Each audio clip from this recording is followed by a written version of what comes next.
All right, so here's my morning recording of my blog post. It's been a little while since I've done one of these because I've been busy with work and life in general, which is kind of funny given the topic that I'm writing about.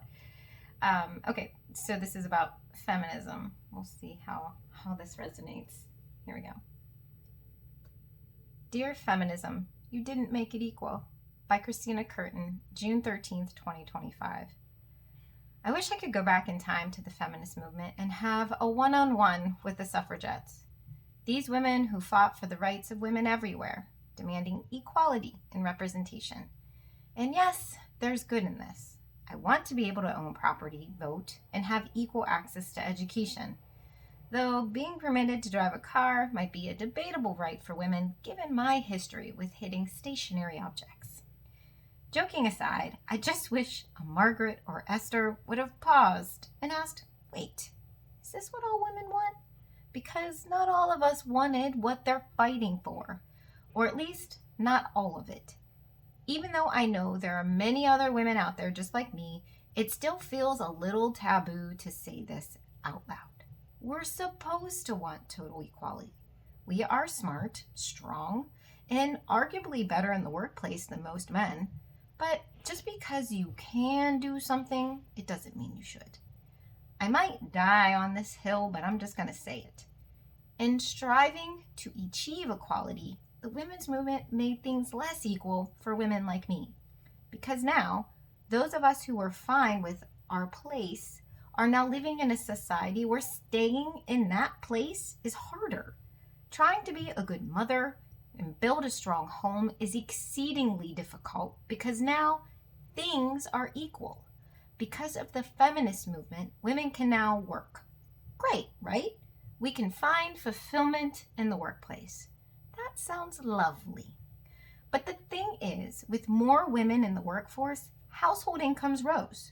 But so did the cost of living. The two-income household went from being a luxury to a requirement. Even if you'd rather be home, it's no longer a choice. It's a financial necessity that you work. So, we work. We leave our kids in daycare or summer camps. We seek out strangers to raise our children because we've been told we need a career. Or we work from home and try to balance Zoom meetings with snack refills and preschoolers who have no concept of personal space or time. We are split between work and home and left to feel like a mediocre mother and a mediocre employee because you can't be great at both at the same time. And just because we are now in the workplace, that doesn't mean our home stopped needing us. Laundry still needs done. Windows still need cleaned. The house didn't get a magical fairy to take care of it. That fairy is us. All the things we did before equality are still there. Plus then some.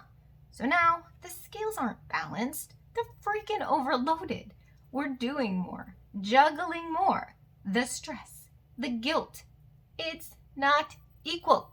Sure, not all women feel this way. Some don't want kids. Some thrive in their jobs and love it.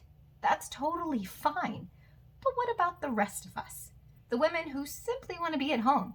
Our place, as it used to be called. Our place to raise a family, to create memories, to create a solid foundation for our children so they grow up strong, centered, and loved. I know it's controversial to say, but I believe part of what's missing in society today is the consistent presence of mothers in the home. The nurturing we can provide, the attention, the calm. When we're split between roles, something is missing. If more mothers could be home with their children without the added stress of work, maybe the world would look a little different. Maybe that last part, it just got a little confuddled. That's a fun word. My kids make fun of me because I throw out weird vocabulary sometimes. I used regal the other day, and they're like, what does that mean? I think I said giraffes look very regal. I don't know. And they make fun of me because the added stress of work. Maybe the world would look a little different. The nurturing, I know it's controversial, so to just, why does the audio on this sound so very loud? Let's find it, folks. Here we go. Let me see. When we're split between roles, something is missing. roles. If more mothers could be home with their children. It sounds like I'm saying roles like butter rolls, not like roles like gender roles. When we're split between Society today is the consistent presence of mothers in the home. I actually don't know how this is going to go over with folks because I went to an all-women's school too for college, and I took a lot of like women's advancement classes and like gender representation in movies, and it's just Strong, centered, and loved. I don't know if that kind of made me sway to the other side, but it just doesn't feel right. I know it's conscious when we're split, something is missing. I'm just gonna cut it at that because then I don't have to say roles, because roles. Yeah. Okay. I know it's controversial to say, but I believe a part of what's missing in society today is the consistent presence of mothers in the home. The nurturing we can provide, the attention, the calm. When we're split, something is missing. If more mothers could be home with their children without the added stress of work, maybe the world would look a little different. Maybe there'd be less violence, fewer mental health struggles, and learning disabilities, because we'd be there, focused on our family and unsplit. We wouldn't be spending our days away from the lives we were given to shape. My oldest daughter just graduated from high school. She's 18, and the world is now telling her that it's time to grow up, go to college, and figure out a career. It's been shoved down her throat for the past decade. Pick a college, pick a path, become something. The thing is, she doesn't want to become anything other than what her heart is saying she is. She wants to be a mom. That's it. She doesn't really want to get a degree. She wants to build a family, a home, and make memories. And I think that's wonderful. So many parents tout their children's achievements, their grades, college acceptances, career choices. But I think being a caregiver and having the desire and ability to be an amazing mom is more important and impressive than anything else.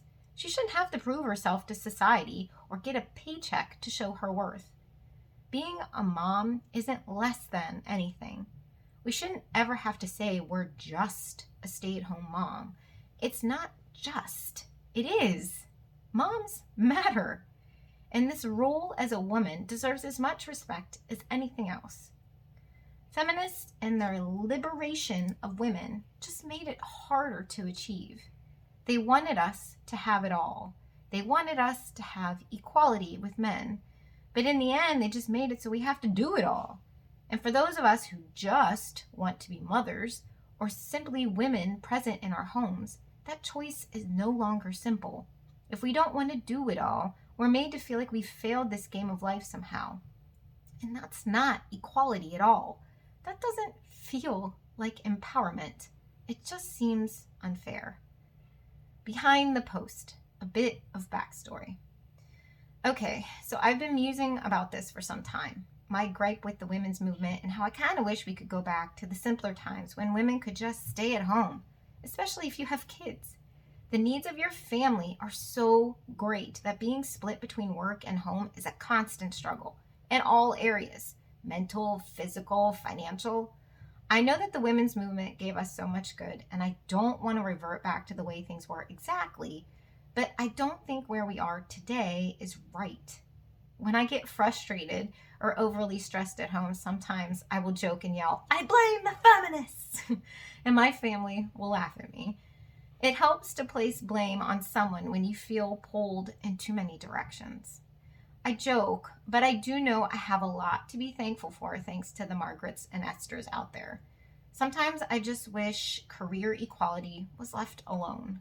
Let the men work. Let them go out and kill woolly mammoths or whatever, while we stay back in the cave, keeping the feral children alive. I think I'd be good with that. And that's it for today, my friends. Thanks for listening to my blog. And remember, the chaos is temporary, unless it's glitter. Damn glitter will be there forever.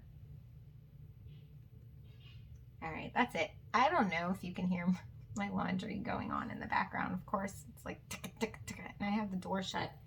Oh, I don't have that door shut. Maybe that's why. Well, anyway, it's real life, right? So you got it.